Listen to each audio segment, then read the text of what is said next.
पश्चिम बंगाल की जनता उन्हें नकार रही है और सरकार भारतीय जनता पार्टी की बनेगी।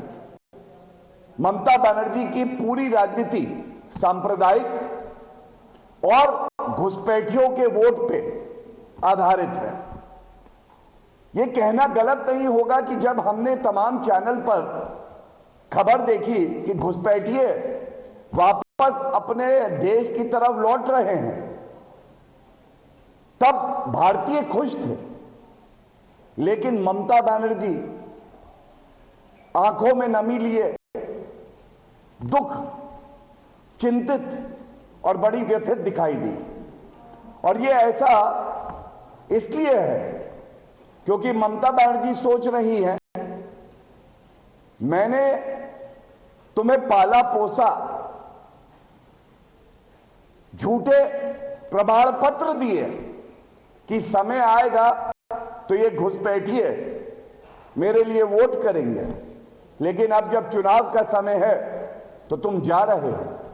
उनको ये नहीं पता कि दृढ़ संकल्प है आदरणीय प्रधानमंत्री श्री नरेंद्र मोदी जी की सरकार का, जैसा गृह मंत्री श्री अमित शाह जी ने कहा कि भारत में केंद्र सरकार और प्रदेश की सरकार भारत के नागरिक चुनेंगे, कोई घुसपैठिया नहीं। यह हमारा देश है, इस वतन से हमें मोहब्बत है, इस वतन के लिए हम अपनी जान दे देंगे। यह कोई धर्मशाला नहीं है कि घुसपैठिए आएंगे और जो भारतीय नागरिक है उनका हक मारेंगे।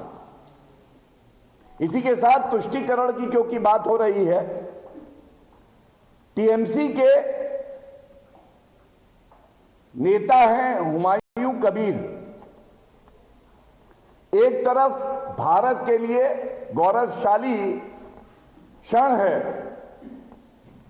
कि भव्य राम मंदिर जो अयोध्या में है उस पे पताका फहराई जा रही है, लेकिन ममता बनर्जी के इशारे पर उनके नेता हुमायूं कबीर कह रहे हैं 6 दिसंबर को पश्चिम बंगाल में बाबरी मस्जिद बनाएंगे, इसका निर्माण होगा। तो यह पूछा जाएगा, संविधान में ममता बनर्जी की आस्था नहीं है। वो एनआरसी जब लागू होता है तो कहती हैं कि एनआरसी हुआ तो देश में गृहयुद्ध हो जाएगा। उनके नेता फिरहाद हकीम, जो भारत को पश्चिम बंगाल में एक जगह को कहते हैं मिनी पाकिस्तान है, वो डरा रहे हैं कि बीजेपी वाले अगर आए पश्चिम बंगाल तो हम टांग तोड़ देंगे। और इसी तरह से अब हम देखते हैं किस तरह से हिंदू विरोधी होकर तुष्टीकरण कर रहे हैं। और मैं अंत करूंगा ये कह के, ये ममता बनर्जी के वक्तव्य हैं। एक भाई ने जय श्री राम का नारा लगाया पश्चिम बंगाल में। ममता बनर्जी अपनी गाड़ी से उतर के कहती हैं गुस्सा होकर, तिलमिलाकर, तुम्हारी चमड़ी उधेड़ दूंगी। उस भाई की गलती थी ममता बनर्जी के हिसाब से कि उसने जय श्री राम कहा। और दूसरी तरफ जब उनसे पूछा जाता है ये घुसपैठिए है, तो वो कहती हैं इनको कोई हाथ ना लगाए। और धर्म के आधार पे वो कहती हैं ये दूध देने वाली गाय है, इसकी दुलत्ती भी मैं सह लूंगी। ये जो दोहरा रवैया है ममता बनर्जी जी का, ये बिल्कुल स्पष्ट हो गया है और उल्टी गिनती की शुरुआत हो गई है।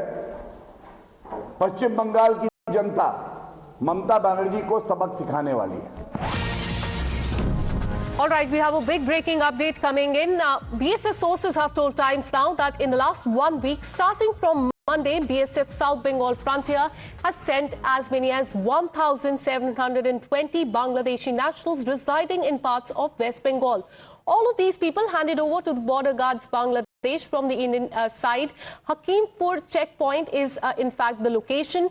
We're learning that BSF, following the process where all those Bangladeshi nationals arriving at the Hakimpur checkpoint are registering their biometrics, sending their credentials to the district administration like Bengal Police to check for their criminal past. Once cleared by the Bengal Police authorities, only then they are being sent to the Bangladeshi site. And since the verification process is long, that is the reason why Bangladeshis have to wait for long hours at the Hakimpur checkpoint. We have a ground report coming on that. Have a look.